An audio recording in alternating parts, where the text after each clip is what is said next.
ndio akukubali. Ndio pale nisikia taarifa zake. Mungu akasa. Huyo Korona anasikia yeye mwenyewe. Alichukua kitabu hiki. Na kingine akajifungia ndani, akamisoma na akataka uhamisho huo. Wa Pentecost. Yaani wewe sio na uhamisho nje ujumbe huu pekee. Hiyo alichukua sehemu ya neno tu. Amina. Hata wazee wanafahamu zaidi, mimi sifahamu.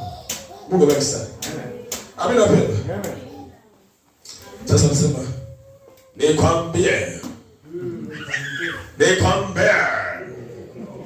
ile siku ya mwisho utakuwa wanakuja wanakukata kidole kimoja, mkane Yesu wako, hautaki wanakata cha pili. Mafundisho yao si ya kweli.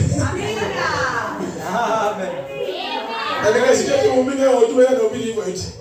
Eti ndio kata kidole kimoja leo, eti kesho nata hapa, eti mpaka tu umkane Yesu. Uende na wewe unajua hivyo. Ushinde kwa jina la Yesu. Haleluya.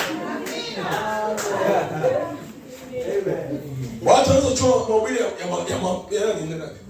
Korona wanaweza kuleta hiyo ujumbe. Amen. Sikiza mpendwa, kama kuna mhubiri anataka kumsikiliza, msikilize William Branham. Amen. Na mahubiri yake yapo na sauti yake imerekodiwa. Mungu akupe neema kujua Kiingereza, utasoma zote. Kama hujui kuna tafsiri. Kama hujui soma za Kiswahili. Haleluya. Kama hujui kusoma na kuandika, kaa uvumiliwa. Yasemea mimi na mambo. Utakuwa tu. Amina. Usichukue upako wa mhubiri mwingine yoyote. Soma vitabu vya ndugu Branham. Amina. Huyo ndio malaika wa kizazi. Soma vitabu vya malaika wako. Soma vitabu vya malaika wetu. Malaika wako ni William Marion Branham.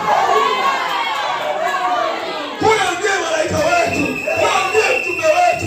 Huyo ndiye Mungu ametupa. Sisi tumsikilize, tunyakuliwe.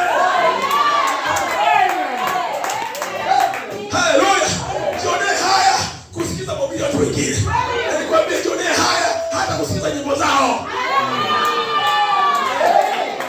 Jionee haya sana.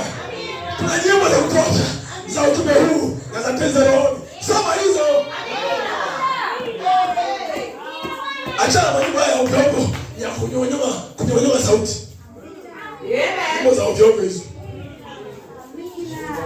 Come take me, ya nini? Ovyo tu. Hiyo ladha haipendezi kwa sisi. Haipendezi kabisa. Na kama unafuata kama hao, upone kwa jina la Yesu Kristo.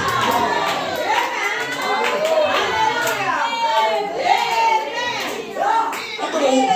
Mama, nyimbo ya ovyo tu.